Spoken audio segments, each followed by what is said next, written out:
Hello, আজকে হঠাৎই ওই বাড়িতে চলে গেছিলাম। তো আমার সোনামা দেখা কতটা খুশি আমাকে দেখে। তারপরেই সোনামাকে দিয়ে দিলাম চিপস, আর এদিকে সে খুব আনন্দ পেল। তারপরেই ও পড়তে যাবে, তো বৌদি বলল বোন একটু ওকে দিয়ে এসো। তো ওকে দিতে গেছিলাম। এবার বাড়িতে ফিরে এসে দেখি মা রান্না করছে মাটন কষা। আর বাপের বাড়িতে যাওয়া মানে তো জানোই কতটা আদর। তো মা দিয়ে দিল কষা কষা খাসির মাংস। আর এই মাংস খেতে কার না ভালো লাগে। তো বাড়িতে এসে এইগুলো একটু পাওয়াই যায়। তারপরে চলো আমার বাপের বাড়িটা তোমাদেরকে একটু ঘুরে দেখাই, কত রকমের গাছ আছে।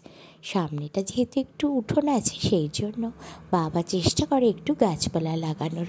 তো ডাঁটা শাকগুলো দেখো কত স্বচ্ছ, কি ভালো লাগছে তাই না।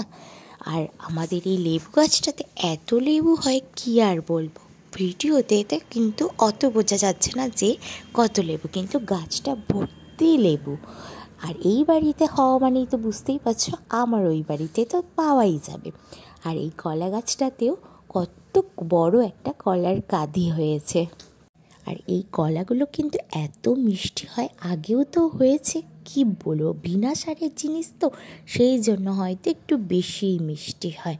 তো দেখতেই পাচ্ছ আর্ধেক কলার কাঁদি কিন্তু আমার বাড়িতেই চলে আসবে।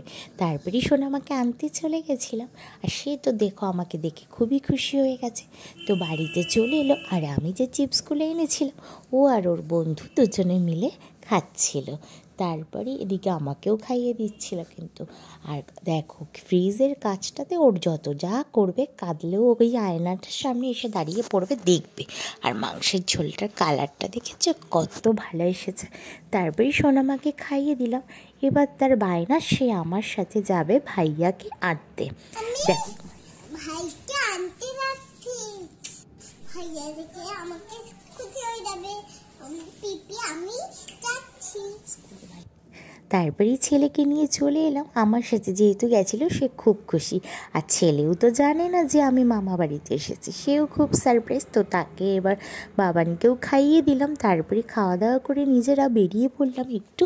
বৌদি বললো চলো, আমার সোনা যেহেতু নলেজ হোমে ভর্তি হয়েছে, তো জানুয়ারি থেকে স্কুল, বৌদি বললো চলো তাহলে তুমি আর আমি মিলে গিয়ে ড্রেসগুলো নিয়ে আসি। সেটাই আনতে গেছিলাম সন্ধ্যাবেলায়। আর এদিকে সে লিচি ড্রিঙ্ক কিনেছে তার আর ভাইয়ার জন্য, সেটাই বলছে।